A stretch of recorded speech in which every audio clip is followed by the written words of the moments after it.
ایک وقت تھا جب گھر سے نکلنا تو لوگ میرے پاس آتے اور مجھے اندازہ ہوتا تھا کہ وہ میرے قد پر ہنستے ہیں، لیکن میں نے تعلیم جاری رکھی اور اب ہنسی خوشی زندگی بسر کر رہا ہوں۔ یہ کہنا تھا ضلع لوہدیر کے علاقے خال سے تعلق رکھنے والے پست کامت شاہد خان کا، جو ایک مقامی مدرسے میں بچوں کو قرآن پاک کی تعلیم دے رہا ہے۔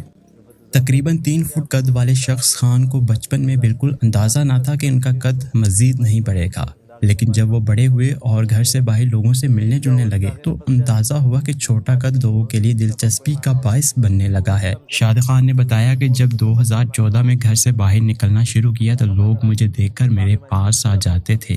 مجھے اندازہ ہوا کہ یہ میرے قد کی وجہ سے قریب آتے ہیں، لیکن میں اپنے چھوٹے قد کو کمزوری نہیں بننے دیا، بلکہ اسے طاقت سمجھا اور اپنی اور والدین کی مرضی سے 2017 میں مدرسے میں داخلہ لیا اور قرآن کریم کا حفظ شروع کیا۔ انہوں نے بتایا کہ مدرسے میں نہایت مشکل سے قرآن کی تعلیم حاصل کی اور 2020 میں قرآن کریم حفظ مکمل کر لیا، جبکہ ساتھ میں عصری تعلیم بھی جاری رکھی۔ بعد ازاں 19 سالہ شاد خان نے ایک مقامی مدرسے میں بچوں کو قرآن سکھانے کی ملازمت کی۔ بعد ازاں 19 سالہ شاد خان کو ایک مقامی مدرسے میں بچوں کو قرآن سکھانے کی ملازمت ملی۔ اس کے علاوہ وہ گھروں میں جا کر بھی بچوں کو پڑھاتے ہیں۔